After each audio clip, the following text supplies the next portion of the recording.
My original background was in art and art history and the history of culture, and ended up getting a PhD in cultural history, which essentially looks at the way that ideas travel through history and how they impact various aspects of culture, of society. I look at the way that ideas that might have been born 3,000 years ago end up impacting a particular, perhaps, social movement. So it crisscrosses all sorts of areas into the history of medicine, quite a lot of the history of science, actually, and some of the principles underlying it. So that's one of the points of contact, really, with my father's world. Alchemy is an interesting, again, I'll call it a framework for perceiving actually what we're talking about as well. Jung's interpretation of alchemy did did something very interesting for his area of work, did something very, very bad for the accurate historical understanding of alchemy. FC2O. Chaos to order. From chaos to order. Here we go. From chaos to order. From chaos to order. FC2O.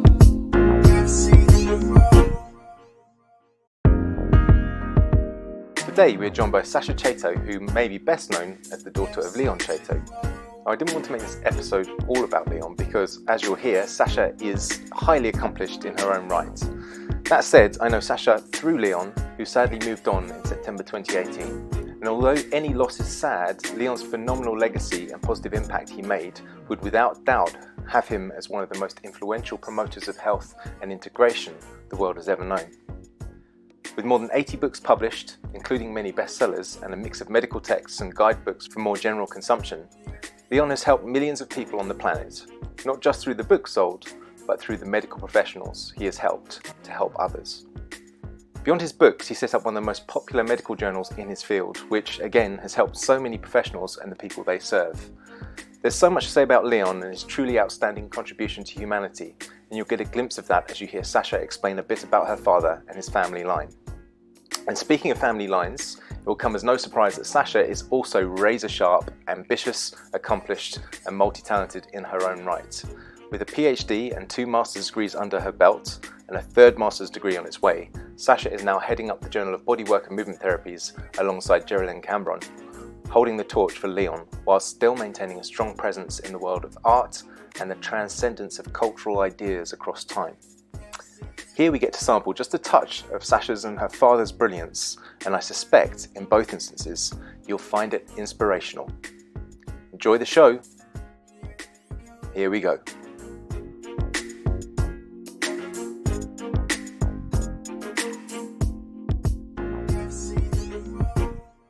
Welcome to another edition of FC2O with me, Matt Wallden, and today I have Sasha Chaitow with me. Now, Sasha, before we move on, how do I pronounce your surname? Because I've always said Chaito, where people say Chaitow, Chaitow. There's all kinds of different pronunciations. How do you pronounce your surname? You've got it absolutely right, Matt. It's Chato. It's okay, good. Travels a long way, but yeah, Chato is the preferred. Yeah. Okay. Excellent. That's good. Good start. Yeah. Okay. So, well, Sasha, I've only known you, I guess, really for a couple of years, and of course, that's been related to my role with the Journal of Bodywork and Movement Therapies. I was aware of you for several years prior to that because, of course, your father, Leon, had presented at several conferences where I was there as well. And he'd quite often have a picture of you on his slides and your mum. And so, it was always lovely to see the sort of family background. But we've only met about a year ago. And so I'd like to sort of know a bit more about you. Obviously, I know a fair bit about Leon, but could you give us a brief introduction into your own background, and then I think what we're going to do today, if you're happy, is that we'll do a bit of a discussion around Leon and his work, and then we'll move back into your work and how that's now integrated to some degree, and also probably not integrated, probably quite separate also to what you're doing with the Journal of Bodywork. Sure, absolutely. Yes, I'm well aware most people from my father's world will know me as a photo on a slide at the end of a presentation. Yes. He loved doing that, Yeah. and it's quite poignant, but also not thoroughly accurate. Most people know the Proud Fathers version, but I've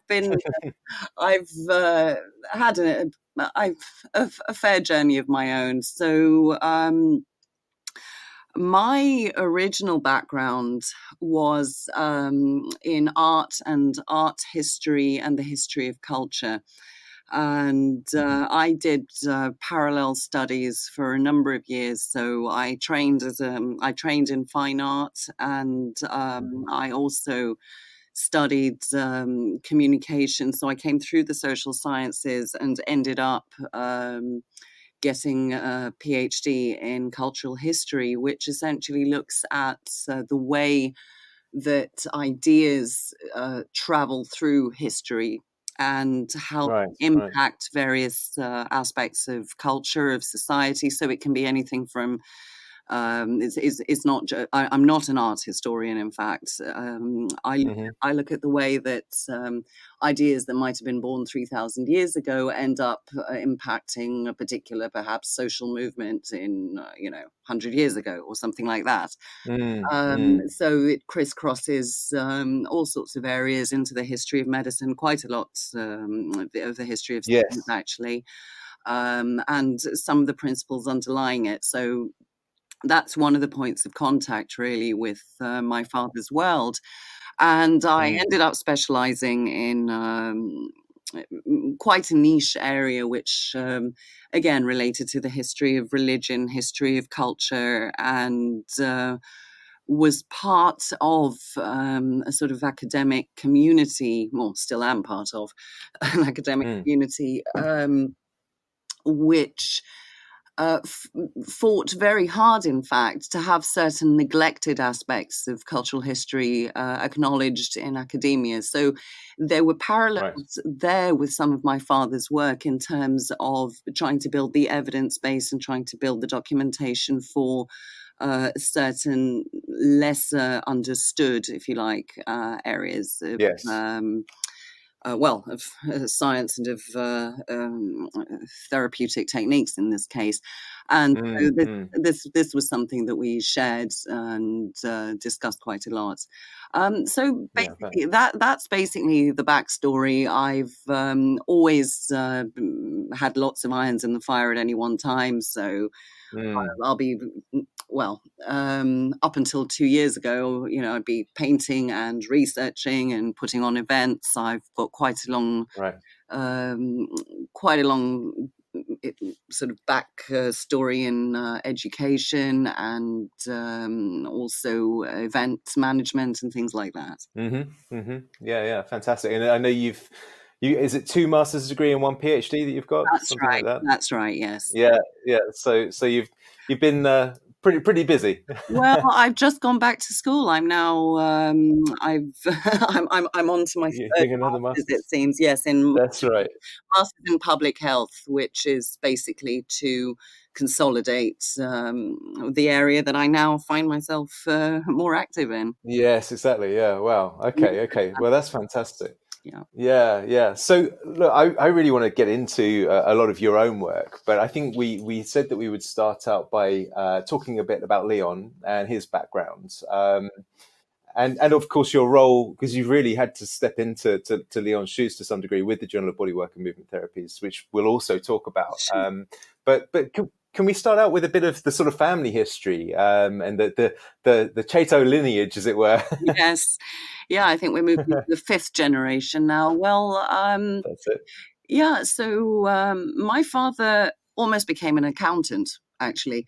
Oh, really? Okay. Yes, as a young man in South Africa, not quite sure what he wanted to do. He was very strongly, and fortunately for himself, and fortunately, I think, for everybody whose work has sort of given them something, he was very strongly influenced by his father's cousin, Stanley Leaf. I think he's a very well-known name in the worlds of bodywork and osteopathy, especially. And he was and in fact, the inspiration, the connection didn't come through Stanley Leaf directly. It came through his uncle, my father's uncle, Boris Chaito, who had studied under Stanley and with Peter Leaf, Stanley's son, in the States, and then trained as an osteopath, and was working in England in the 1950s, which is when 1956 Leon went over from South Africa to study osteopathy, having had one horrible year training as an accountant, as he remembered it. Well, can I just jump in to say, because so Stanley Leaf, for people who don't know, my understanding of Stanley was that he was the sort of innovator, the person that developed neuromuscular technique. Yes, inspired by Jander's work, and developed various aspects of the technique, and this was something that was literally passed down from one to the other, so from Stanley to Peter to Boris to Leon. And on Leon's blog there's even a little history there. He's in his own words of how he simply saw himself as somebody who hung around and documented the work that these great men were doing. He never saw himself as somebody who would carry the torch, although of course he did. He did, very much so. Yeah. Okay. And where does Champneys fit into that story? Because that is part of the story, isn't it? It is part of the story, indeed. My memory is a little sketchy on this one, I'm afraid, but I can. Right. I think the background is actually also on Leon's website. So Champneys was a health. What's the correct word for this? It's become a spa, but back in the day it was more like a sanatorium, more like some people who were desperately ill would go to either recover or try. If everything else had failed, they would go to try to get well. And Stanley Leaf, in his day, I'm not sure if he was one of the founders or if he was simply one of the more. He certainly ran the place for a time, and Leon worked with him there in the 60s. And even had stories to tell of his own, of how he had been very, very unwell as a young man, sort of after graduating, and of how the treatments there, naturopathic approach, diet, various other techniques that Stanley used brought him to perfect health. He did struggle with chronic illness all his life, and a lot of what they did at Champneys helped him. Wow. Excellent. Good stuff. So Leon did his training in which decade was it? Yes, so he came to England in 1956, graduated as was BCNO in 1960. And then he later did some training in acupuncture and cranial techniques and so on. But his main graduation was in 1960. Sure. Okay. And then where did his career go from there? So he practiced as an osteopath. He did work at Champneys for some years. He practiced as an osteopath under his uncle Boris Chaito in London, in Marylebone for a number of years, and then eventually opened his own practice down on the south coast in Worthing, which is where I was born. And then we actually moved to Greece as a family for a time. My mother's Greek. One of the key reasons for that was for me to learn Greek and actually absorb some of the culture. And in Greece, Leon wasn't allowed to practice. So Okay. it was the law at the time that Greek law is Hmm. quite strict about foreign acquired degrees, and also osteopathy wasn't even recognised as a real Right. Right. profession here at the time, although it is now Hmm. to a degree. Yes. Yes. So that's when he turned all his focus to writing, and he'd already written a few books. But writing both articles and books became essentially our livelihood. And Mm. he was, well, very successful. He also put out this newsletter, which this is back in the days before computers. He had an ancient Amstrad. Right. Right. In fact, he would put together this newsletter, which consisted of cut out printouts of articles that he'd formatted on this ancient Amstrad. This isn't in the mid 1980s. And it was Mm. my job, after he got those photocopied, it was my job to stuff the envelopes, put all the pages together, and get them out to his readership. So that's quite a fond memory Right. Right. I have. And Wow. this grew and grew. I mean, he was an incredibly popular writer even then. Hmm. And one day, I'm not quite sure of the precise which book it was or which particular connection it was, but a chiropractic student from Los Angeles wrote to him and asked him Mm. if he would come to the States to teach. Ah. And Yes, I think I know who you're talking about. that student, as was then, was Dr. Craig Liebenson, who has been one of Yes. Leon's closest colleagues ever since. This was in 1985, 1986. And Hmm. this was what essentially launched him in the US. Mm. And Craig, of course, is one of the very, very good friends of the Journal of Bodywork and Movement Therapies. He's written an editorial for every single issue since inception, since 1996, Yeah, when the journal started. amazing. So, yes, he's Yeah. a good friend to Leon, and they also he was very inspired by the techniques that Leon could teach, and that's really Hmm. how he got started in teaching practical techniques and lecturing in the States. So that's where it really took Right. off in the 1980s. Right. Fantastic. Yeah, and then we returned to England in 1990. Obviously, Hmm. on my side, it was time for secondary school. On Leon's side, there was more demand for him to be more present and more active in terms of teaching and um, and also practicing, because before that he would Yes. fly back and forth to see patients at set times, and Right. Right. it was all a bit messy. So yeah, Yeah. so in the 1990s we moved back to the UK permanently, and that led to a series of synchronicities. He ended up uh, being the first osteopath to be appointed to an NHS practice in Marylebone. I Okay. forget the date. I think it's 94, 95, thereabouts anyway. So this is Hmm. the first practice where as were called complementary therapies, there was a Yes. push to integrate them further into mainstream medicine. That was an incredible time. He was very excited about that because there was this opportunity for physicians from various what we would call complementary or integrative backgrounds to work side by side with GPs and conventional, if you like, Hmm. specialists. And he would talk about how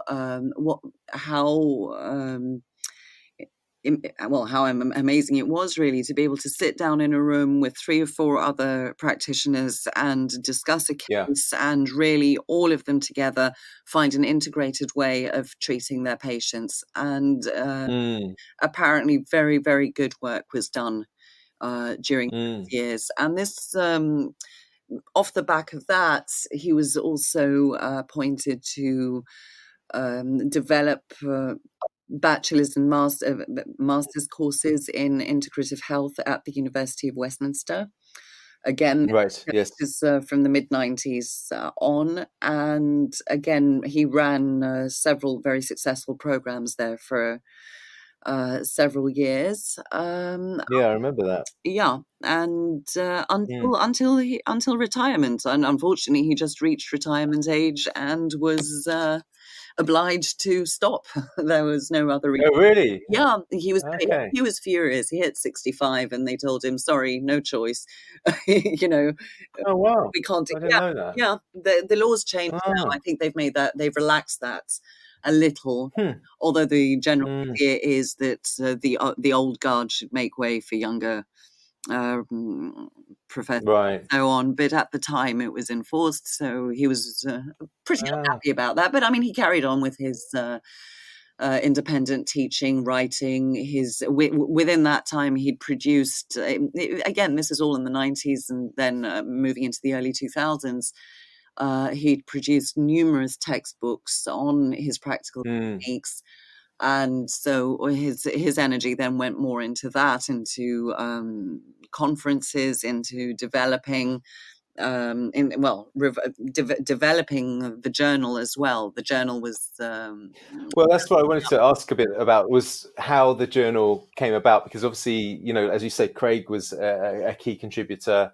And I remember in those early days, Thomas Myers was heavily involved, and there was James Oshman seemed to be writing a lot. There was certainly a core team of people that seemed to have quite a hand in the whole process. But how did that emerge? Well, Leon's vision can really be boiled down for the journal that I mean, can really be boiled down to two main things. One of which was this idea of integrating techniques and methods from the various bodywork and I suppose what we would today call allied health professions. He felt that there was something to be gained and something to be learned from everybody, and that we could all essentially learn from the professions could learn from each other. Exactly, yeah. And that there should not be barriers, disciplinary boundaries between them, or if there needed to be for practical reasons, that there should be ways of overcoming them. There should be channels of communication. So one key element was that. And the second key element was to have a venue, to have a home for the developing research into the therapies and methods and techniques that did not have sufficient evidence behind them. So as evidence-based medicine became more and more sort of a buzzword and the norm in various practices, he saw the need for this evidence base to develop, and it was only going to develop in terms of research if it had a home to go to, because mainstream academic journals wouldn't necessarily see the value of that. Yes. So yes. Yeah, exactly. the journal essentially was born out of that. At the time, this was, I believe, and I may be inaccurate in some of the way I remember these things, because of course I was in my teens at this point, so not right. really Yes. Yes. much attention, I have to say. But this was with Churchill Livingston under Mary Law, who has worked with Leon in relation to his publishing for many years, and has been a very, very good friend, I would say, to him, the books, to us. And so the journal was born under Churchill Livingston originally, and then moved to Elsevier. And since then, Mary had moved through Elsevier and is now now owns Handspring Publishing along with Andrew Handspring, yeah. Stevenson. So Handspring, which is also Yes. a very important, I would say, doing important work as an independent publisher now. So Yes, yes. so the journal moved to Elsevier, and one of Leon's proudest moments, in fact, was in 2009, 8 or 9, I believe it was either 8 or 9, when it finally became Medline indexed. So Yeah, seal of fantastic. approval that it had reached a standard where it was obviously beginning to do exactly what he'd hoped it would. Yeah, and I think it's a really important point that you bring up. I've spoken about it a few times before, that Leon's vision, even though I was unaware of it, it was clear through the way the journal was being published and constructed, that that he was looking for the best of everyone and wasn't closed-minded to anyone. Obviously, he had a level and a standard that he needed to adhere to, but which obviously resulted in the Medline indexing ultimately. But one of the things that strikes me looking back on my own career is that when I got that very first issue of the Journal of Body Work and Movement Therapies, which was handed out at one of the osteopathic conferences in 2006, and I got given this free copy, and I remember reading it, and it just being so refreshing because it was actually highly digestible. You know, it was compared to a lot of other research journals. This was stuff you could take away and apply in clinic the next day. And so, first of all, that was the first thing that struck me. But also, what really kind of almost initially created a bit of shock in me was that different practitioners were often invited to comment on a case history or a case study that Leon presumably would put together and send to these different people of different disciplines. And so frequently, the people that I would expect to be most resonant with, for example, another osteopath, were completely, on a different tangent to where I was. And, I might be much more on the tangent of, say, the chiropractor or the physio. And so I was looking at this going, well, this is interesting because that osteopath is doing nothing like what I would consider to be the right approach, and yet I was just about to qualify as an osteopath at that point. So I was thinking, this is kind of fascinating. Whereas the chiropractor might be doing exactly or thinking about it exactly the way I was thinking about it. And then I remember reading also, a massage therapist, and one of them had come back with their interpretation of the case history. And to me, it was just mind-blowing. It was so full of new information and new insights and new ways to look at the body, that right around that point where you're kind of building your professional barriers because you're about to qualify as this discrete entity, for me, an osteopath and a naturopath, and these were my qualifications, and we felt that somehow we would be better than other professions because we have our unique approaches and our unique philosophies and so on. And it made me realize right at that point that actually this has got nothing to do with the qualification and everything to do with the individual and what they go on to study and how they understand the body and how they work with it. So I thought that was such a huge gift that I was given from the journal, which I think was part of Leon's objective. It was, and I'm really glad you brought that up, actually. I mean, I'm really glad to hear that story because what you just described there, of how he would have different approaches to a case history, that is exactly the kind of thing that would happen at the Marylebone Clinic, you see. Right. That would be him transferring that 4 or 5 practitioners in a room into writing. And that would, I guess, demonstrated in a very hands-on way how that could work for the benefit of the patient. And also the point you make about sort of building those professional boundaries or not. This is a thorny issue. This is a conversation that needs to be had, I guess, at some point. Where, of course, we all define ourselves to a degree by our sort of professions, but in the end, can that sometimes lead to forgetting what's really important, and what's really important is the patient. Yes. And yeah. So you're absolutely right that JBMT has always been oriented to having strong clinical relevance, and that even though extremely important research is being done at more theoretical levels or more sort of more microscopic levels, if you like, the focus has always been, what can the clinician take away from this in order to benefit, improve, develop their practice and their understanding of what they're doing. Yes. That's the kind of the third. There's four main pylons, really, as I see it. Support that PMT represents. That's the third one. So the first being integration, the second, the idea of integrating the various professions, the second being to build an evidence base, the third being clinical relevance, and the fourth also being, of course, to support early career research, to support the new sort of generations, or as well as currently active clinicians, all of whom are able to contribute to this. Yes. So that's basically what it is, what it does. Yeah, fantastic. And so, you've obviously alluded to the books that Leon has written, not just through Churchill Livingston, but Elsevier, and then the with Handspring as well, because he obviously published, I believe, several of his later books with Handspring. Yes. And he hit, I believe, over 70 books published. Is that the right figure? Do you know roughly what it was? It's you know what, it's hard even for me to say. I know it's over 80.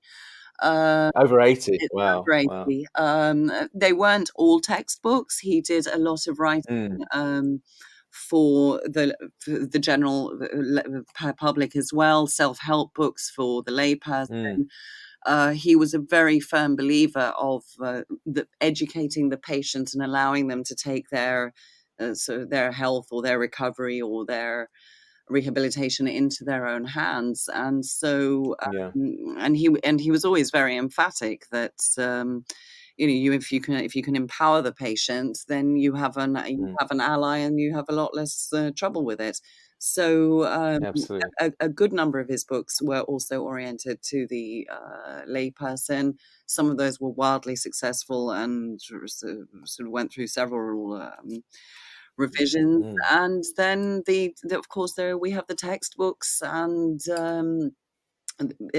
the sort of the collection, if you like, the muscle for clinicians. So the muscle energy techniques, neuromuscular techniques, positional release. All of those books that were designed to, in a very accessible way, allow clinicians to develop their techniques that way as well. Yes, yeah. Because I recall he had, I had books from him on things as diverse as Candida, which I think was one that he did for the general public and was one of the more popular ones. That's the runaway. Actually, was it? Yeah. Okay. Yeah. I had hydrotherapy, as you say, all the neuromuscular techniques and muscle energy techniques. But also, I wanted to ask about the breathing pattern disorders direction that he went in, because I know there's a story behind that. I've heard Leon tell the story. Could you give us a brief version of that story? Yes. So he was doing the videos for one of his other books, because many of them come with short videos accompanying the techniques. And he'd had too much coffee, hadn't eaten, hadn't slept properly, had been traveling from London to Edinburgh, wherever, on a very tight schedule. And he returned. So this was 1996. He returned to London. And within the same night, I think it was, he suddenly had a series of symptoms that looked very much like a seizure or a stroke. And obviously we were very, very concerned, got him to hospital, to neurological ward, and they couldn't find anything wrong with him. And I mean, he'd briefly had sort of what seemed like a seizure, a focal seizure, and temporary paralysis of his left side, but it came back, and it wasn't a stroke or a temporary stroke. It didn't appear to be anything like that, and they couldn't find anything wrong with him. So after a couple of weeks during which he grew more and more frustrated, they kept him in, couldn't find anything. They were about to discharge him. And this one young neurologist who was going to check him over before signing the discharge did a hyperventilation test on him. And the hyperventilation test brought all the symptoms right back there and then. Oh, wow. Okay. And wow. That essentially led to the diagnosis that it was mainly breathing related. And that set Leon off on a quest to discover more about breathing and how it affects the body, both generally and specifically. And he always said, if you want to know more about a subject, write a book, because you'll turn yes the library as you do so, and you'll come out the other end. That's it. So yeah, that's the backstory too. Fantastic. Well, and I know a story. I don't know if you know this story. You probably do, but I was talking with Diane Lee, who, of course, is a very famous physiotherapist, and she's also going to be a guest on FC2O in a couple of weeks' time, actually, which I'm excited about. Wonderful. And she's written an editorial for the Journal of Bodywork. So there's lots of connections there. But she, I believe she knew Leon already, and you may be able to fill in some gaps here. But she certainly was aware of his work and had said to the organising board of the World Congress on Low Back and Pelvic Pain, which is this very elite group of medical professionals, that she really felt that he ought to be on the board and that certainly he should present at the next Congress. And I'm pretty sure it was Diane that told me this story. Well, in fact, I know it was, because what she said was that there was some skepticism from other board members, because Leon was an osteopath and a naturopath and wasn't a bit alternative and left of field. And she said, well, why don't we just ask him to submit a paper that he's going to present on. And sure enough, he wrote his paper. I actually don't have the title in front of me, but it was something like breathing pattern disorder and motor control, something like that, or low back pain maybe. And so he wrote this, and it actually is available for those people that have access. It's available in I think it's the International Journal of Osteopathic Medicine, but you can actually Google it and it will come up as if you just Google breathing pattern disorder, Leon Chaitow, and motor control, it will come up. But fantastic little paper. It's about 5 or 6 pages long. And Diane said to me that when he submitted it, not only did the whole board say, yes, of course he can come and present, but they actually invited him onto the board, and he was then a regular fixture from that point onwards. But they were just so impressed with it. I don't know, were you aware of that story? I've heard the story before, but I'm not sure who from. I may even have got it from you. Right. Or if not, yes, you might have done. I've heard that one a couple of times, not from Leon himself, okay. Truth be told. But the fact, right. I mean, that's just typical, because that's just typical because this is the essence of what he tried to do, where he didn't try to convince people in any other ways. And this is something he taught me very, very early on, which was simply don't be a flake. If you want to play ball in a given field, and that given field has its rules, learn the rules, play by the rules. And play by the rules, of course, in this sense means back yourself up with the research, do the job properly. And so I'm not surprised, and I think he did that in several different situations, and that is partly what earned him the respect that he had. Yes, absolutely. He really did put the work in. For sure. And of course his 80+ textbooks and the Journal of Bodywork and Movement Therapy is quite a legacy to leave. And one of the things that we talk about in the Czech system is the idea that a very healthy thing to do in terms of motivating people that are in pain or people that have health issues or challenges is for them to really consider what is their life purpose and what's their legacy that they're going to leave. And it seems like Leon had that wrapped up pretty early on, in terms of like he left an amazing legacy. But do you have any sense that whether or not he had ever almost, written down, this is what I'm going to achieve, or it was just an evolving process as he worked He through his life? never thought of it that way. I can tell you that right off the bat. He never thought of it that way. To be honest, he thought he would live forever. Yes. That's the sad part. No, none of this was planned. He was very much open. He was somebody who was very much open to kind of letting the universe take you where it was going to take you. And he was a firm believer in synchronicity. When one thing wasn't working out, it just, okay, fine. One door closes, a window will open. And he was very philosophical about these things. So he didn't set out to create a legacy. He just set out to help people in pain. And that just developed as it developed, very, very organically. I think the only time that I ever got a sense that the notion of legacy was in his mind was in the last 5 years, when he had me build and set up and organize his website. And I sensed a kind of urgency in the way that he was very insistent that I don't miss anything, that all of this has to be here, all of this has to be accessible. There was almost a sense there that he was I had this actually very sort of dark premonition a couple of times when we were working on that website, where he's preparing his legacy. That's what this is. And unfortunately, it turned out to be true. But he did not live his life to that plan. I think even up to his last day, it was what can I do next? That's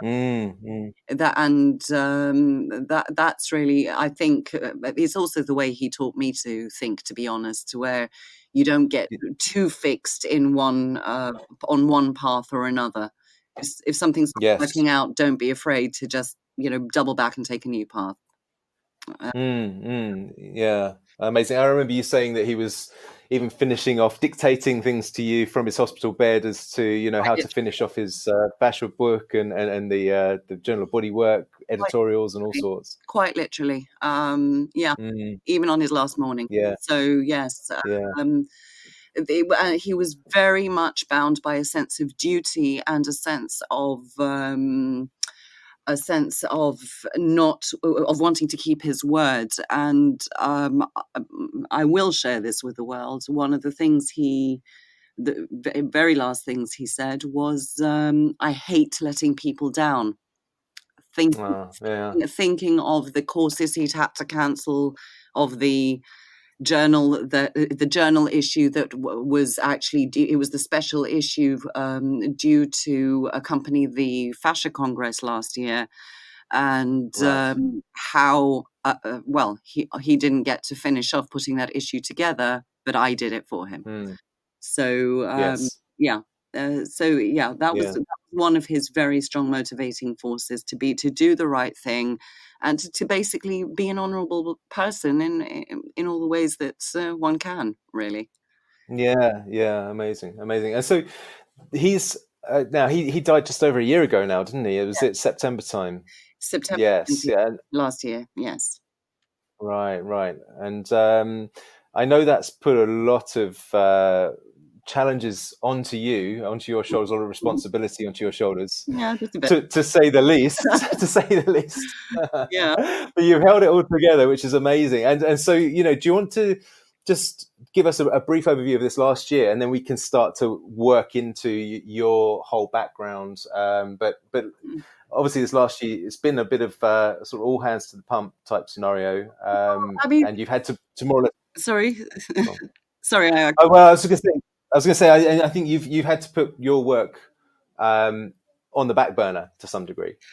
Well, like I just said, Leon was very much somebody who was flexible when life threw things at him, and I'm lucky in that I've learned to do the same thing. Otherwise, I don't think I'd have survived the last year, to be honest. So, I mean, the thing was that, again, in the last 5 years, the previous 5-6 years or so, we had been discussing more and more that and I mean, I was kind of behind the scenes already helping him out with admin stuff to do, sort of technical stuff to do with the journal and to do with his work, so, I was a bit of a silent secretary in a small way. Mm. And he'd Mm. always said, it's time to get you more involved, simply because he knew he was getting older, but because he was still very active right up until he became ill. And because he always sort of felt it was a bit of a chore to kind of explain all the things he thought he had to explain to me in order to get me doing more for him, essentially. Yes. It always just kind of got left aside. And of course, the fact of the matter was, then we suddenly ran out of time, and we had to work it out under extreme conditions, with him very unwell, with me dealing with the emotional fallout of that, as well as having to drop everything I'd been doing up to that point. But we got there, and I was very fortunate for the time that, he was unwell but still with us, that he was able to talk me through a number of things. And the fact of the matter was, Matt, that because he still functioned on a manual system, all the journal files were on his computer. Everything was in his hands. There wasn't a sort of central system that anybody else had access to. Yeah. But I had to step in, or there would have been no journal. The whole thing would have come. He really did run the whole thing, didn't he, from his computer? He did, and he had a system in place. And because I think very much the same way, I file things the same way, I function the same way, I was able to follow the breadcrumb trail when he was no longer there to tell me what to do next, or what was where. So I was fortunate enough to kind of already be in it. But of course, then I found myself in a situation of having to contact everybody and try to coordinate everything going forward, deal with the fallout of the times, the period while he was ill, and of course, sort of basically bring order back to what was essentially chaos. So yes, yeah. yeah.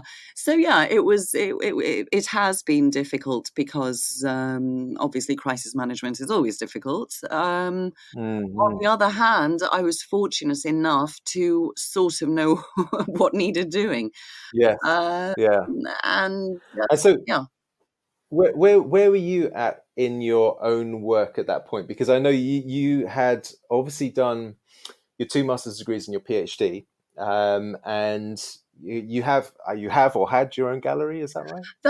So I was basically, at the time when Leon became ill, I was in the process of basically, as I said earlier, I had trained as a fine artist originally, and in fact a lot of my academic work had gone into sort of philosophical and theoretical explorations of ideas that I wanted then to use to enrich my actual artwork. So when I finished my PhD, I had which I had left painting aside for a number of years to focus on academics, and in that time I did a lot of academic work and publications and conference presentations, and became very, very active in that world. But I'd always intended to go back to painting, and so I did with a vengeance as soon as I got my PhD. Yes. And right. I was basically, I did several exhibitions, one after the other, in the UK, in Sweden, in Greece, and was basically in that process of planning. And I'd also opened a small gallery to basically showcase local artwork from Corfu, which is where my mother comes from. And was just in the process of launching a second gallery, a larger gallery stroke event venue, which was meant to have a far broader, which I did launch actually, I launched it 3 months after Leon passed, Right. along with Wow. managing the journal at the same time. Wow. So, well, he told me to. He told me to go ahead with it. Yeah. And Mm. he told me that just a few weeks before he passed. So I did as I was told. That's it. Yeah. So I was in the process of planning my art, sort of developing my artwork. I run these galleries with my partner. Essentially, he runs them. He's the business head. Right. Otherwise, Mhm. obviously I would never sleep. And yeah, that's had to. They are still functional.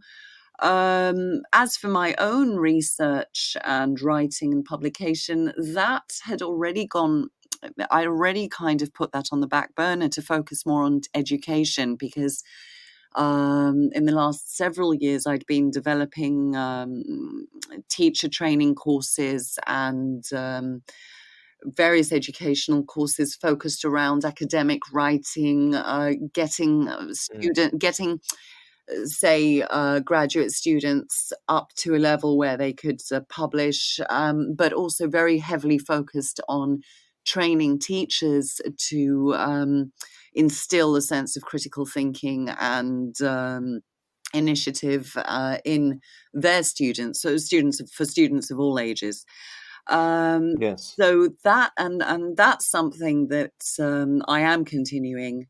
I'm simply sort of gearing it a little bit more now to the scientific community rather than the humanities community, which is where I'd mostly Yes. been focused earlier. But so, like I said, I think earlier in the conversation, I had a lot of irons in the fire anyway.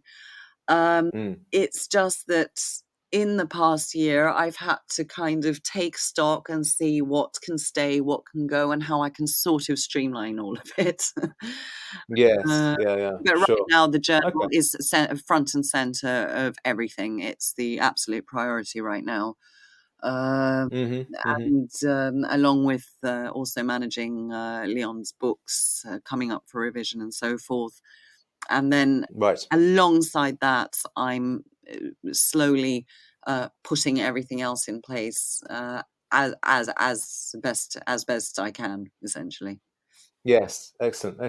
Well, look, linking these two together somewhat. I know that you've been involved with and aware of a couple of papers that I've co-written with Paul Check on the ghost in the machine, Ah, and we asked the question: Is musculoskeletal medicine lacking soul? mhm, And I think that there is certainly some common ground there between what we're posing in those papers mhm, and the kind of work you were already involved in with your art. And in particular, this kind of I guess what would be the right way to say it, perhaps looking at the numinous and the way that different beliefs around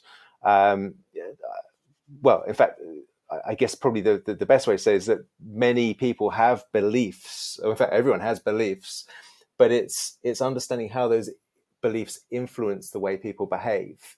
mhm. And I think certainly a lot of your studies now, you studied a guy called Peladon, is that right? That's right. That's right. Yes. Yeah. Now, would he link in with this? I was listening to an interview you did about him and his work, Mhm. and it sounded like there were some parallels with what we had discussed in those papers. So where would you go with that? I could go all sorts of places with that. Uh, Excellent. well, I mean, you're right in that what an individual's beliefs, whatever they may be, will ultimately govern how they face a given health problem or simply their own well-being, how they treat Mm, themselves. I've been, I've even been observing it with, I suppose, what you'd call the grieving process, which can sort of link into health issues as well, and observing how my own process is so very different to those of others. And ultimately, it comes back to this idea of a belief system. Are we more logic bound? Are we more reason bound? Or are we more spiritual creatures, or something in between? Now, you asked about my friend Peladan. For those who obviously have never heard of him before, which is most people, because he's not very famous outside a very small kind of niche area of cultural history.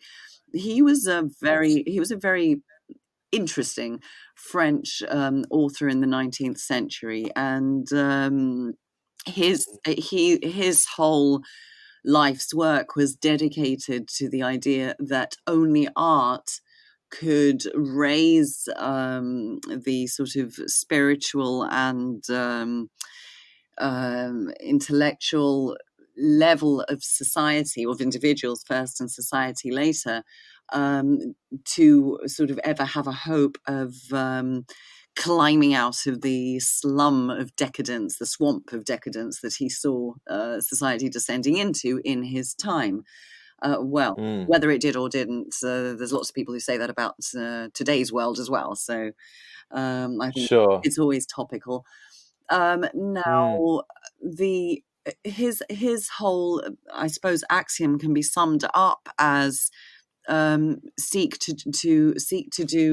beauty in all things, and before anything else, start with yourself. Start by sort of applying the higher ideals, and by ideals he meant virtues, he meant behavioral patterns, and reflect them to reflect those in our external sort of behaviors out in society, but also towards ourselves. So try to apply the ideal at all times and all things. And he perceives the ideal as an objective value, not as a subjective value. He perceived it in the terms of ancient Greek philosophy, which would be, I'm sure many have heard the phrase pan metron ariston, which means how do I translate that one? That all things in good measure. That one should seek a middle ground, no extremes. Right. Yeah. So this sort of balance of vices and virtues, and I think that can be taken and applied to all sorts of things. So, for example, there's nothing wrong with having an occasional sort of, for example, alcoholic drink, or there's nothing really wrong with having an occasional sort of a really rich dessert. But if you do it every day, it's going to make you sick. It's very much common sense, but it's common sense expressed in a much more sort of aesthetic way. And so and that may not be a bad thing, because ultimately, if we surround ourselves by ugliness, or if we live life in the fast lane and in the rat race in big concrete cities where filled with exhaust fumes, where we barely ever come up for air, and then after burning the midnight oil for several weeks, we suddenly crash and wonder why. Well, yeah, maybe taking time off to go and look at something beautiful, go see a play, don't just crash on the couch and watch Netflix, go do something that actually has something of a higher value, or some aesthetic value. I shouldn't say a higher value, but an aesthetic value. I'm trying to avoid saying it's good for the soul, because there are those there are those who don't believe in that, and I really want to say that as well, actually. But that's so that's a kind of connection through some of the things I've been exploring. Well, that brings up a few things for me. One of the things it brings up is just the phrase that we say everything in moderation, but that should include moderation, right?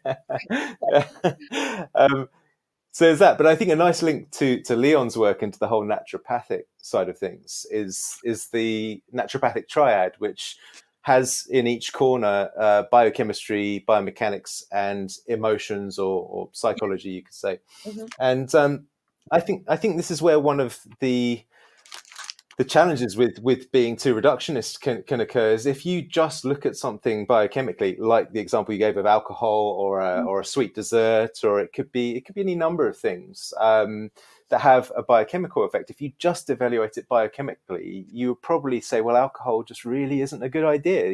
There's no nutritional benefit to that. But from an emotional or a social perspective, if it's the chosen way that your society relaxes and socializes, and that it helps you to relax, and aside from that, your biochemical health is good. And this is what I always explain to patients, is that if you've already got a leaky gut, and you've already got blood sugar dysregulation, and you've already got adrenal stress, and then you want to add alcohol to that mix, then that's probably not a really, it's going to be very difficult to justify that. But if you are looking after yourself well enough that having a few beers on a Friday night is what you'd like to do emotionally to relax, or a glass of wine with your meal is what you do to supplement the meal and to relax with your partner or whatever, I think that's where the naturopathic triad says so much more than if you just look down the microscope at the alcohol. It's really important to keep that in mind because, like I said, I was trying very hard to avoid the phrase "it's good for the soul" because Yes. I am thinking of those people who really do perceive things in far more. Again, I'm struggling to find the right words right now, but perhaps I think just use the words that come to you. no. Precision's important here.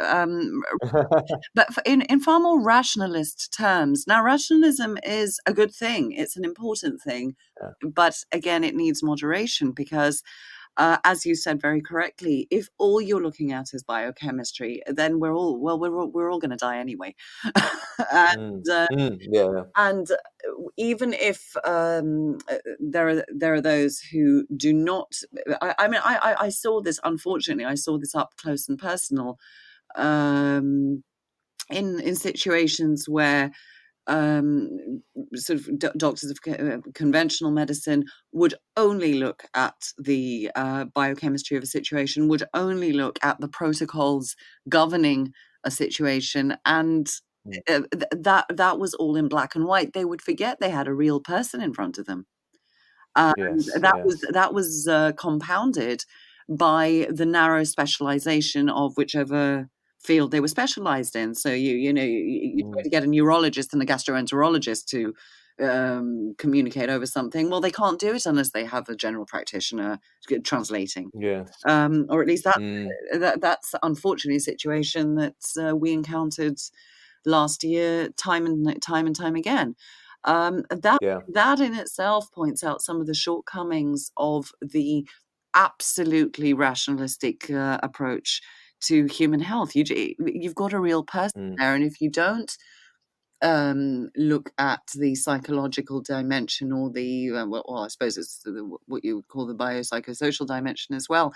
If people who are even people who are desperately ill are not given a bit of respite and a bit of beauty, I'll say, then well, I don't know if saving the body is much good, because what you'll have left is broken.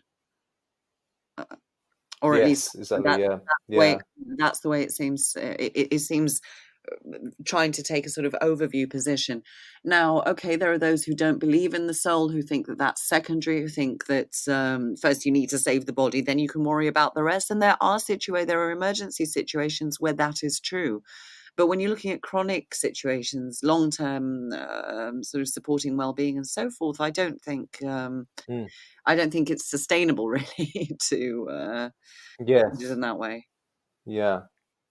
Well, and I think also, of course, the soul has as many definitions probably as there are people talking about it. But what we tried to convey in our paper was the idea that, and this is why we called it the ghost in the machine, is that, of course, there's many unseen factors that influence us as individuals, and subjective things that influence us. which are not measurable. For example, love. This is one of the things that Paul Check often says when people question, get someone who's very objective or very, very rationalist. And, he says, well, if the subjective is so meaningless, how would life be without love? Could you function without love? And if you couldn't, which most people say no, that would be a real challenge, and it would make life really not worth living. Then so how do you measure that, and how do you objectify that? And of course, the reality is that you can't do that. You can't measure love. Actually, if I may interrupt right there, you can, because Of course. if you look at studies on, for example, premature babies and affection and touch, that might go some way towards a type of measurement, or studies on children brought up in isolation, or in the past, the terrible methods they had for children with learning disabilities or various mental health disorders. And you see quite plainly that being raised or living in an environment without affection, which is as close as measurable a thing we have for love, the damage it wreaks. Therefore, I think it can be objectified, in at least in that sense. Yes, yeah, I can see that. I think the where I was going with my original comments before I started talking about love per se was that there's many different facets to life which are so complex, and I think this is another aspect of what we talked about. There's so many interacting factors, and so this is where the biopsychosocial view is so important. It is that you've got the individual within their own context, within their family, within their social group, and then you've got the social groups within a community, and that community is within a broader society, and all of those things are affecting the individual in pretty much unmeasurable ways because the complexity is so high. And so what we were suggesting in the papers was that certainly in chaos theory and in the complexity theory, then what seems to happen is that order can emerge from chaos, and it normally emerges in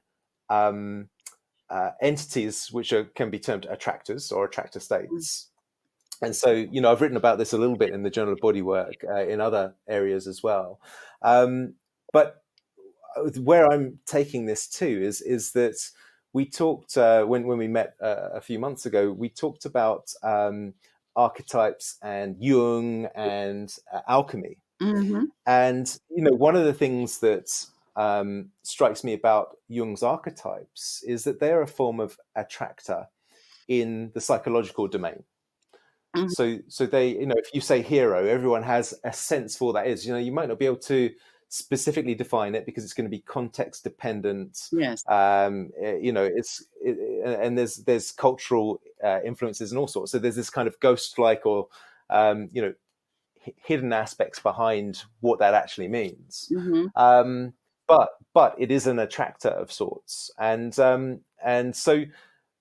I started talking with you about Jung and alchemy because alchemy has been a part of your work, but you had some interesting insights there. So I was wondering how you're going to weave that one in. So yeah, a couple of things. Just in terms of mentioning the archetypes before I jump to alchemy. Sure. These are symbolic vocabularies that we share as culture specific communities, absolutely. And yes, they'll be different for each individual, but they are also it's the kind of thing that binds a culture together, that binds a community together. And so yes, it is important, and you can't really uproot someone from their belief system that easily, not in the wild. Within academics you're supposed to, but that's not what we're talking about. So yes, that is, I think, very important to take into consideration when you're dealing with someone, especially someone who's vulnerable, who's in pain, who's been through sort of chronic illness, anything like that. These are touch points of a larger framework that if it's ignored, basically you're not actually helping the person, you're helping some bones and some muscles or something, difficult situation, and that doesn't quite seem right. Now, alchemy is an interesting, again, I'll call it a framework for perceiving actually what we're talking about as well. I did say when we spoke, and I'll say it again, that Jung's interpretation of alchemy did something very interesting for his area of work, did something very, very bad for the accurate historical understanding of alchemy, because alchemy was never meant to be used. There was never a mind-body divide in the original historical perception of alchemy. Okay. Jung kind of cut away the physical or the practical, the tangible side of it all, and focused only on the symbolic, and then psychologized that. And that was that was completely ahistorical. So to a historian, it's anathema. It was interesting, it was useful, but to a historian, it's actually all wrong. And what's sad about it, from my perspective, is that actually, if you look at what alchemy really was historically, it's so, and it's not about turning lead into gold. That's meant to be symbolic. Can I just also sort of flag that up right now? Okay, yeah. That was the sort of archetypal, forgive no pun intended, the archetypal concept of some half-crazed magician in a laboratory desperately trying to get rich by turning lead to gold is Yes. It's pop culture. It's a misunderstanding that's hundreds of years old, actually, but it's not actually what alchemy was ever all about. It began.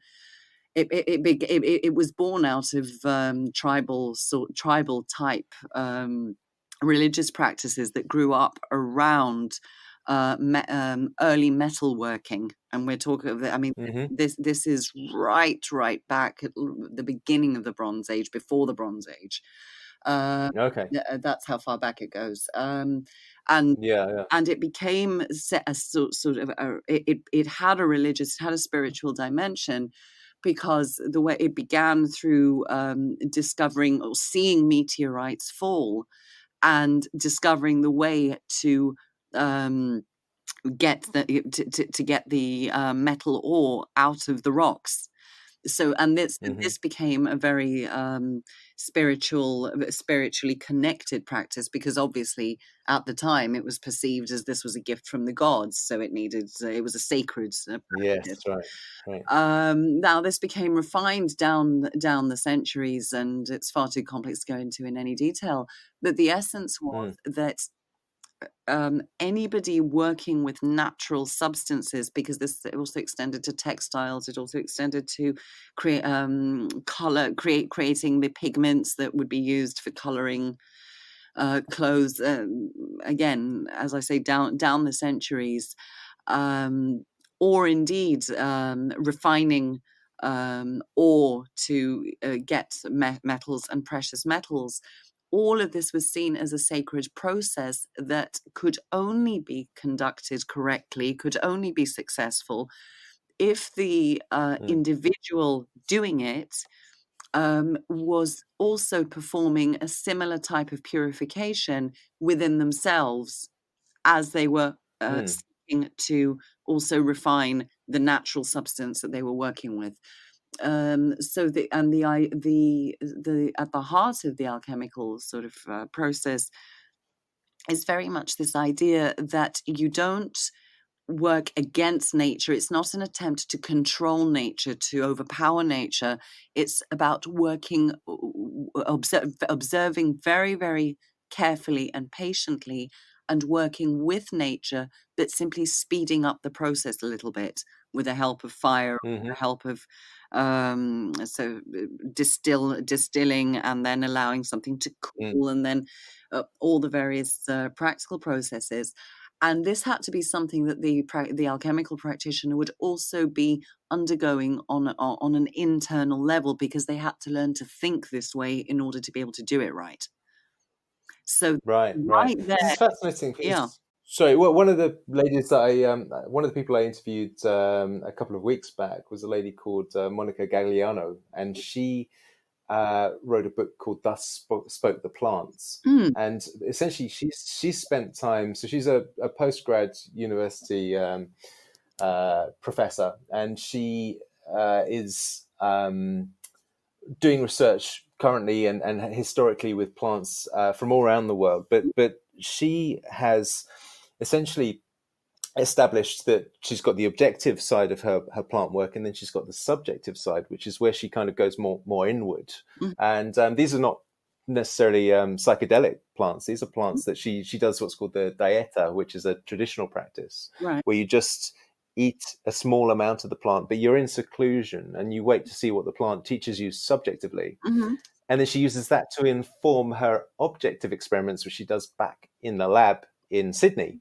So it's a very interesting mix of two worlds. But she has to be doing in her view, she has to be doing the inner work Hmm. to be able to inform the outer work. And indeed, many of the indigenous cultures talk about how the plants themselves give the kind of instructions or the information in order that we can go away and do the objective work Hmm. after that. And indeed, that's what many medicine men, medicine women, and shamans have said across eons, is that it's the plants that tell them how to make the medicines and so on. So it's very foreign to our kind of scientific materialist upbringing, if you like. But it sounds like there's a parallel there with what you're talking about with the alchemical processes. It does, and I think it can be translated to the scientific but all it is extremely detailed and careful observation. Mm, What you're describing with this process of sort of maybe ingesting a little of the plant, I'm sure they don't just do that. I'm sure they watch it as well, and they watch how it behaves mm-hmm, in under given environmental conditions and different conditions. Um, I was quite surprised. I've got this huge Swiss cheese plant in my studio, which is a mm, conservatory, so it's glass on two sides. And I had never realized, but I watch this plant every day, and it actually swivels. The whole thing swivels, and because the leaves are so large, you wow, can't miss it. And yeah, it's that kind of if you do that consciously, after a time, mm, you're going to attune to it, and there's nothing magical or mumbo jumbo-y about it. It's about mm, the stillness that allows that one to be open to learning from mm, observation itself. And then when you can take those observations and then you can apply the scientific method by recording it and using whatever tools we have in our mm-hmm. arsenal to record these things, that's how alchemy became chemistry. Alchemy only Right, became right, chemistry because at some point methods were developed to try to control for confounding factors and so on and so forth, and therefore it became more organized. We forget this in the present day. We're taught back the other way around. So we're taught this is the method, cut out everything except that, and we forget mm, the bit that's about observe first. Just observe, just yes, observe everything, note everything down. So with the plants you're talking about, okay, taste it as well, see what if it does mm-hmm, anything. Um, is there a sort of something in the taste that will lead you in a certain direction and raise certain questions mm, that will then lead to research questions and things like that. So I don't think, mm. you're quite right. We are taught to think differently because we're taught backwards. Whereas Yes, observation yes, is the mother of science, and I doubt that anybody would disagree with that because, yes. well, that's how mathematics and science started. Ask Aristotle. Yes, yes. So this as you say, so this is pre-Bronze Age. So therefore pre-Cartesian, or before Descartes Yeah, said very much. described the mind-body split. And so really, it was taken as a given that this alchemical process was, both mind and body were as one. They were involved in the process Yeah, as a kind of engagement. Yeah, yeah. internally and externally. If you were doing it for greed, said the alchemists of the medieval alchemists, if you were doing it for greed, you were going to fail. End of story. Mm, There was no way you could succeed because you had to have this self-discipline, this inner silence, if you like, to give the space to your substance to show you whatever it was going to show you. Yes. And so would this be somewhat animistic in its way? Did people imagine that there was, like you said, that the metals were gifts from the gods within the rocks? Did people sense that these different substances were somehow animated, as it were? They certainly gave them characterizations like that. If we're going to talk about sort of prehistoric sacred practices, yes, there would have been an animistic dimension to that. Later on, that kind of became the symbolic and mythology that actually personified the elements and the substances,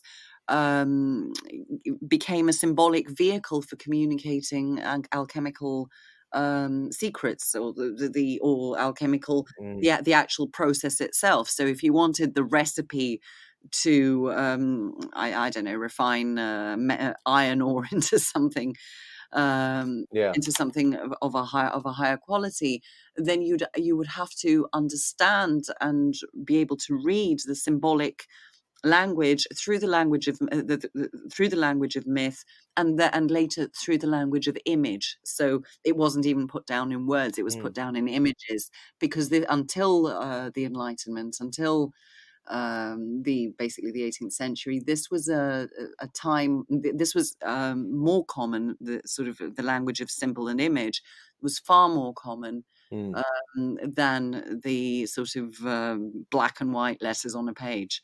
And written words, yeah.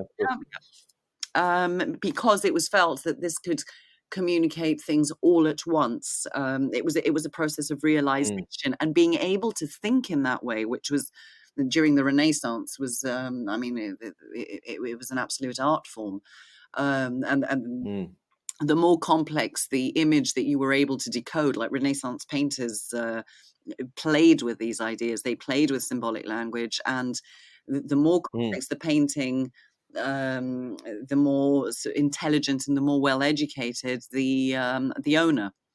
So right, yeah, in fact. yeah. So it was a very different way of thinking, but it did require intellectual refinement, mental refinement, spiritual refinement. And as for the physical side, well, if you were unhealthy, you weren't going to get very far with any of it. So all things had to be in balance. You see. So how did this link with your own work as an artist? So alchemy is the reason I got into the studies I got into in the first place, because I've always been, I think in pictures, and I have an idea. Yes, so this is synesthesia, right, as well? I'm Yeah. synesthetic. Okay. I have an eidetic memory, and I think in pictures. All of that, Right. yeah, all of that's pretty interesting. Yeah. It's a weird way of seeing the world, because I can also perceive it in a more rational way, but I've had to sort of that's the training. Yes. I picked up a book on alchemy one day, and I was blown away by the imagery. And I'd picked up bits and pieces, I suppose, here and there, and I was trying with my art. I always, when I paint, I like to tell stories. I like to build whole symbolic narratives. And I realized that I wasn't very good at finding the symbols I wanted, and that I had great big gaps in my knowledge. So essentially, when I went off to study cultural history, I did so because I wanted to learn and understand these symbolic vocabularies, so that I could then take them back and use them in my own work. And not just by copying them, but understanding the dynamics between them, and how I could build these symbolic narratives with those various layers of imagery. So and all of that was inspired initially by alchemy and by alchemical images. So I took a very this route. Yeah, amazing. So now, correct me if I'm wrong, but my understanding is that some of what you've been describing there around symbology is related into things like logos in modern day. You know, you spot an Apple logo, and straight away it conjures much more information than the logo itself. So it gives you a whole sort of raft of information. It's instantaneous. So it's like you say, it's kind of an instant download. You know what that means. Whereas the written word obviously is detail oriented, and you have to go into each word and put that into context, and it can take a lot longer to explain the same thing, like the old phrase, a picture's worth 1,000 words. Right. So if that's right, now also you alluded to the fact that a really well put together painting will be sort of laced with symbology and will be reflective. The owner's intelligence, let's say, is reflected in the detail of the symbology. But is there something innate in human consciousness about symbols and symbology? So would a painting that's packed with symbology, like what you've been describing, would that say a lot more to us on a level that perhaps we're not even conscious of, even if we haven't studied symbology? I think it probably would, but we've forgotten how to think that way because we're taught differently now. We're conditioned differently now. So, and because it's a way of thinking that we are no longer used to, we have to either relearn or rediscover, at least in the West, because there are cultures where this is, I mean, even in Greek culture, for example, this is easier to do because this kind of imagery is still part of the culture in certain, but in, say, in northern, Central Europe onwards and westwards, say, it's not really in the conditioning or the culture as much. So often enough, one would look at a painting like that and either admire it for technique and begin to break it down in a much more rationalistic way, or simply shrugging, I have no idea what that means, it's weird. And those are reactions I've had, and I find them amusing. The thing is, you see, though, it's just it's a shift in thinking. Now, this was something that was normal when the classical system of education, which was the trivium and the quadrivium, which were basically the model for education all the way up to until the Enlightenment, which was when taxonomies took over. The system we have today, and encyclopedic knowledge and categorizing everything took over.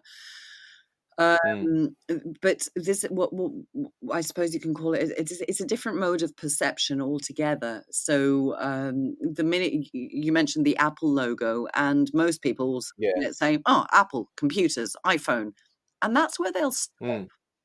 That's where they'll stop.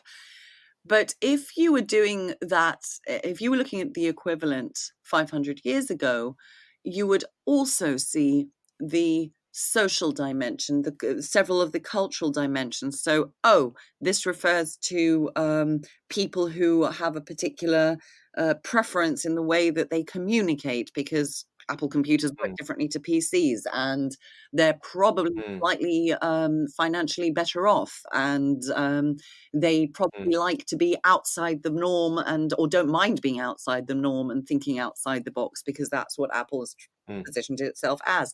And you keep going on from there by associating one thing with another.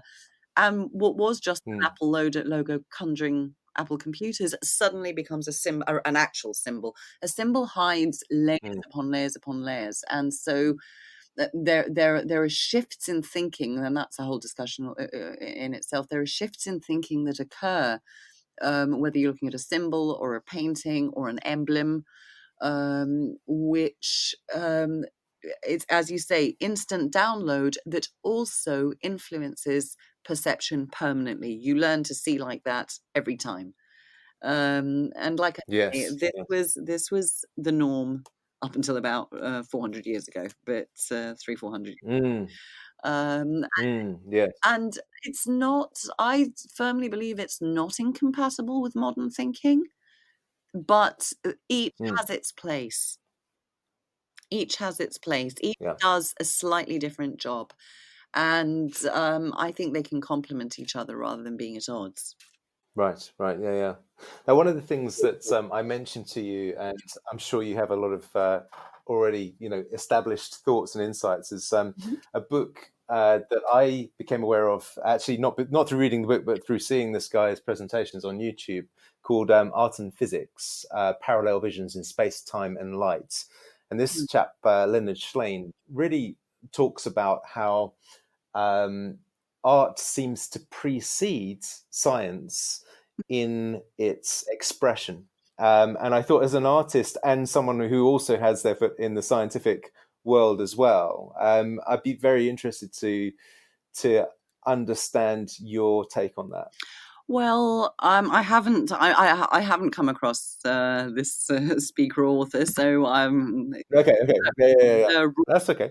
this is a raw reaction. But ultimately, I think we need to remember that science is about asking questions, and science is about uncertainty. And as I say, I think in education and in conditioning, we come at it backwards nowadays.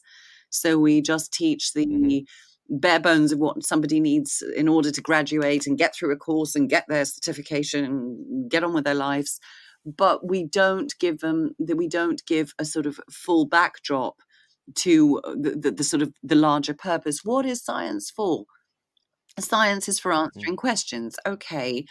But when we don't know anything, how do we pose a question about something we don't know? Well, that's where art can come in. And art can come in because it can show us the impossible. And then it's possible to reverse engineer out of that and start posing sensible questions. Did that make sense? Maybe not. Well, I mean, I can certainly follow what you're saying. I'm just trying to think of a kind of real world example of why So art would be useful in that way. so how art could, because art is innately a process of it's curiosity. Art art is driven by curiosity. How can I use this color? How can I depict X? So suddenly I've I'm just thinking of Marc Chagall for no particular reason. I've got a picture by Marc Chagall in my head. But so multicolored floating woman over floating weirdly shaped objects.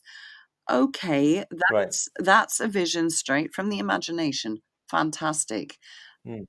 So what questions can it lead us to ask? What questions could that image drive us to ask? It can drive us to ask questions about flight.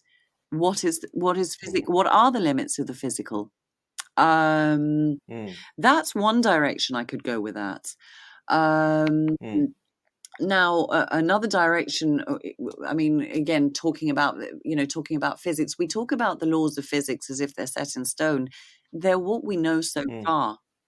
We talk about, I'm thinking astrophysics here, but looking for life on other planets, I think it's now been established that, it's now been agreed that, well, we're looking for carbon-based life, but what if silicon-based?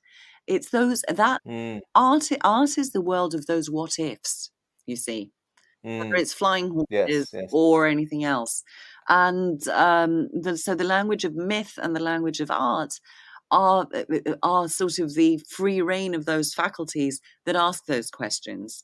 But if we begin with where we are now, which is gravity, and yes, the world turning at a certain speed, and just what I can see around me. Well, we're not going to get very far in asking the big questions. Or yes.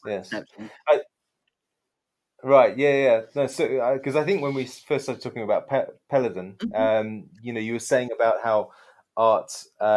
One perception is that only art can raise society's, I guess, level of consciousness or awareness. Is one perceived use for art or and that in that case, faculty of art. In that case, art is qualified, though it's not art, all art, any art, because he was very, very strict on what true beauty and true harmony were, and that art as he meant it had to be beautiful, and beauty was defined by having a sense of truth, the true, the good, and the beautiful, as the ancients have it. So it had a deeper message. It had some kind of, again, layer that had to do with the idealized version of what humanity could be, and almost a divine humanity reconciled with whatever we consider to be, well, I hesitate to say fallen, but Yes. damaged or not quite or imperfect, rather, within us. So by showing images that symbolic images that depicted what the ideal could look like, he believed that people could, first of all, aspire to it, and secondly, cultivate themselves to the level where they could try to embody that in themselves. Yes, absolutely. But art had to be of a particular nature in order to do that. It couldn't be just anything. Right. Yeah, okay. I So understand. he Okay. provided, Good. he provided Yeah. strict definitions for that. Right. Fascinating stuff. So one thing I wanted to ask you about before we start to wind up was you wrote a paper on synesthesia. I did. Which I have a copy of here, and I remember reading through. It's only a brief paper, but this is because you experienced synesthesia yourself. And how has that influenced your own journey into artwork and where you find yourself at now? Well, I mean, first of all, to say I explored synesthesia more deeply, and I read up a lot on neuroscience. I mean, in another life, I should have gone in that direction from the start. So, I keep a close eye on research into that kind of thing, and because it's developing. A lot of new research is coming out now in that area. And so synesthesia. Well, before you go further, can I just explain what it is in case people don't know? But go for it. Yeah, you're about to do it. Go on. Well, I was just reading actually the introduction. You were saying as an example, the number 3 may be perceived as red or as having a fluffy texture or a sour taste. So, I mean, is that something that you have personally experienced, or you've got other examples that you would give? Yeah, so that's the most common type is grapheme color synesthesia. It's called, where the letters of the alphabet, the numbers, and maybe even whole words, days of the week, have their own color. When I, even as we're speaking, every word you say has a color. I can see the words printed in my head in its color as you speak, which is very odd. And other people have different types of synesthesia, where it's sound to color, sound to flavor, or scent, or it could be a touch, and suddenly they get a burst of color in their mind's eye, and all of this appears in the mind's eye. Now, this was, it's an anomaly. It's been called a condition, which is a bit problematic. Researchers aren't yet certain whether it's a situation whereby some neural pathways simply do not separate fully as an infant brain develops. So some neural pathways related to the senses simply keep overlapping, and that's why it happens. There is a slightly higher incidence among people on the autistic spectrum, and they're still discovering a lot about synesthesia. In the main, it's just a harmless quirk that can be fun. I've always been synesthetic. My mother's synesthetic. It runs in families. And I would always, like I say, when you speak, I can see the words in my head in their color, and then if I go drill deeper, each letter has its color, and so on. I thought everybody saw this until I started talking about it as a child and discovered no, actually, not everybody has this.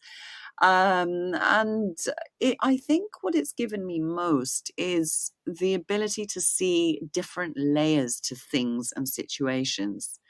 So Mm. in a given sentence, I hear the meaning, I see the words, I see whether it's well put together as a sentence, I see the grammar, but then I also see the layers, these random layers of color. Yes. And that it kind of helps me see whole layers of things and their connections. I think that's Yeah. the way I would put it. I know I haven't personally used it artistically. Mm. It hasn't really interested me to do so, but I do know that there have been many artists that have, and poets like Right. Rimbaud, Kandinsky used it in his art, Mm. famously, in fact. But for Mm. me, it's more of an intellectual tool, I would say. Right, right. I was going to say, so rather than a picture painting 1,000 words, it's a word painting 1,000 pictures almost. Quite literally, yes, yeah, yeah, that's quite right. Yeah. And the other thing that struck me is that I've read the figure that 96% of what we see is not coming from the eye. So essentially, it's coming from the brain. So our brain is forming 96% of the images that we're seeing, Mhm. um, and that's an average figure across the population. So you know it makes me wonder, obviously, with someone with synesthetic abilities, perhaps everyone has that to some degree, but they're perhaps less conscious of it, or that it's just another aspect of putting our own spin onto what we're actually seeing, or a kind of a lens that we're looking through. I don't know if that makes any sense. Well, I mean, again, based on the research so far, synesthesia is not thought to be something that can be cultivated. You've either got it or you Yes. haven't. So in that sense, it's Mm, just a gift, and some people do nothing with it. Some people actually try to suppress it. Some people revel in it. mm, And like I say, for me personally, it's a tool it's a gift, which is quite useful because it helps me see something on several levels all at once, which I can then take and do something with. mm. For other people, that I believe is a skill that can be cultivated in a sense through critical thought, but I don't know what shape it would take, and I don't know whether it would go to the same develop to the same degree, or whether it would have the same Mm. effect. Again, it's a mode of perception which one would have to consciously work on to cultivate if it's not already there. Yes. I Yeah. think Yeah. that's That my makes take sense. on it. Yeah. Okay. No, that makes a lot of sense. Great. Well, look, to wind up, one of the things that I've written about a little bit at various points, and have presented on is this concept of what I call dimensional mastery, and this is really the idea that if you look at different life forms and the standard evolutionary tree, if you like, then what you see is that across time, different creatures emerge and they have mastery of a specific spatial dimension. And as you move up that evolutionary tree, you see the spatial dimensions become mastered sequentially one by one until you reach humans, which in that model would be at the pinnacle. And they have mastered the transverse plane dimension. But also, so have the higher primates. And so where we differ from most other animals is that we seem to have this mastery of the fourth dimension, which is time. We're able to project forwards into a possible future and backwards into a past, certainly to a much larger Mhm. degree than other creatures. And I believe it's that capacity that really almost enforces the requirement for us to ask what's known as the perennial questions, and to make us consider that perhaps there is something after we die, or there was something before we were born, and looping it back in with the discussion of the soul.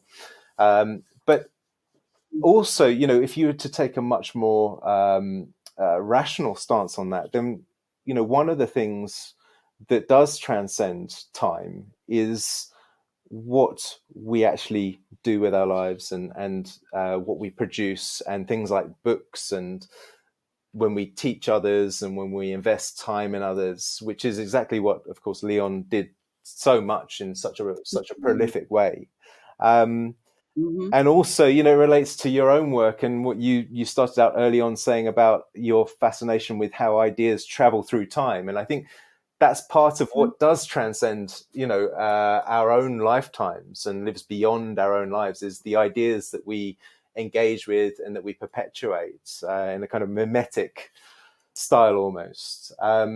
So I thought that linked it all together, and I wondered if you had anything to say on that front. Well, if you'd asked me a couple of years ago, I would have sort of said you've covered all bases and I have nothing to add. But where I am now, and this is very much coming out of a place of loss, this is an extremely painful loss, is that ultimately, I think, I mean, what we leave behind only matters if it's improved, if it's touched lives for the good. And when I say touched lives for the good, I mean helped people in some way, compassion, life ultimately, or at least this is where I see things right now. There is a lot of pain. There is a lot of agony. There is a sense of futility to a lot of it. And ultimately, what is remembered, or what we leave behind, is what is remembered well of us. And whether that's touching someone's life in healing, in compassion, in kindness, and whatever form that takes, it can be one-to-one, it can be kindness to a stranger, or it can be a book that will help somebody else heal somebody else 100 years from now. So that's where, and that actually, because you mentioned time and this idea of looking back, looking forward, looking for meaning. That is because I've had to rethink an awful lot, obviously after the sort of events of the past year or so, and I sort of say to myself, well, what on earth is the point of just painting more pictures to drag them halfway across the world and put them on show, and just so that you know, I can sell a few and some people can enjoy them and look at my stories. What on earth's the point of that? Whereas the idea that those could actually be imbued with some kind of quality that could either heal or comfort or bring a little bit of light, bring a little bit of beauty into someone's life, or several someone's lives. Yes. Or on the flip side, books and research and helping that to grow in a way that again can bring well-being and less pain to some people's lives. Yeah, that has meaning. That has meaning, and it isn't timeless, because research evolves. We learn new things. Things get outdated. They turn out to be wrong. We don't know what lies down the road. Yes. But at the very least, it will have touched and assisted and supported someone somewhere in the moment. And I think that has to be enough, because a few less people hurting perhaps means a few kinder people, because they're able to have they have the space to do that, because Exactly. they're Yeah. not hurt. Beautifully said. So that's where I am with that right now. Yeah, that makes perfect sense, and it fits with the research that's out there as well. And when you look at persistent pain and how that draws people into themselves, and they care less about the world, and understandably, the focus becomes their own challenges. But if we can help people to hurt a little less and to love a little more, and you know, to enjoy life more, then as you say, that has its own legacy. So yeah, that's fantastic. I think that all ultimately hostility, unkindness, all the negatives, jealousy, malice, all of that, it all comes from a place of pain. You know, wherever that pain is, it all comes from a place of pain. So whatever it is, whether it's you know, a piece of beautiful artwork, or a beautiful sunrise, or a healing touch, whatever it is that can alleviate that to any degree is surely doing something right. Yes, exactly. Yeah. Fantastic. Well, Sasha, thank you so much for your time today. And I don't know if you have any parting words of wisdom. This is you've mentioned it once already, but this podcast is called From Chaos to Order.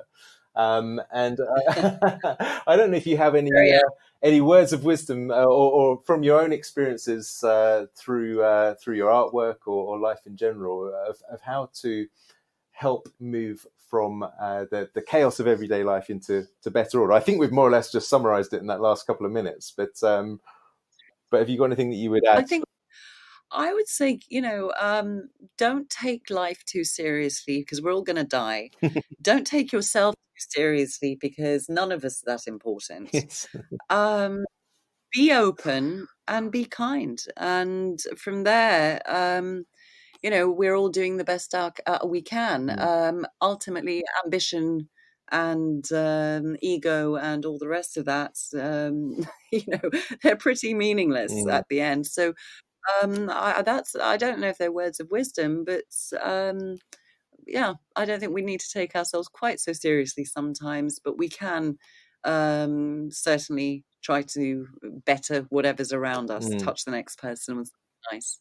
Beautiful. Fantastic.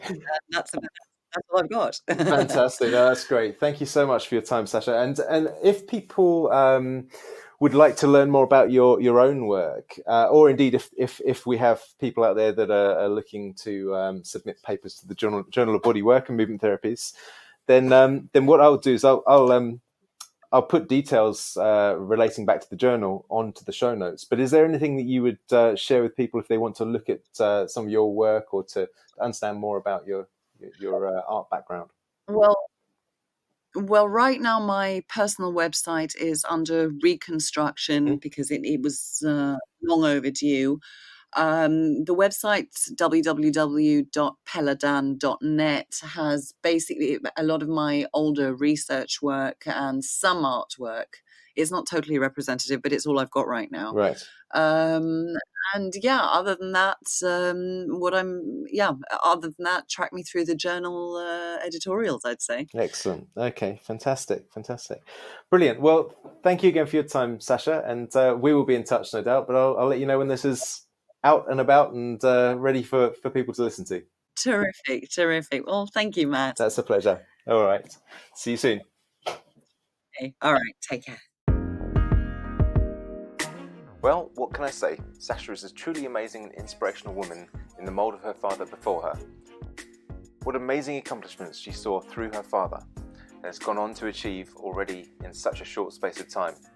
I haven't quite calculated it out, but I'm guessing Sasha's around 40 years of age if she was at secondary school in the 90s. So 3 master's degrees, 1 PhD, 1 journal managing editor role, and 2 galleries, well, that certainly puts me to shame. In spite of our close working relationship, I only saw Leon present a few times live. Now, the penultimate time I did that was when I was presenting at the Osteopaths New Zealand conference in 2014 in Taupo, or Taupo, as my old Maori clinic manager used to tell me those dumb white guys say. At that same conference, Phil Beach, who I interviewed for episode 12 of FC2O, was also there, and I'm headed back to New Zealand in March 2020 to both put on a 2-day seminar in Auckland and to do a 2-day workshop with Phil Beach in Wellington.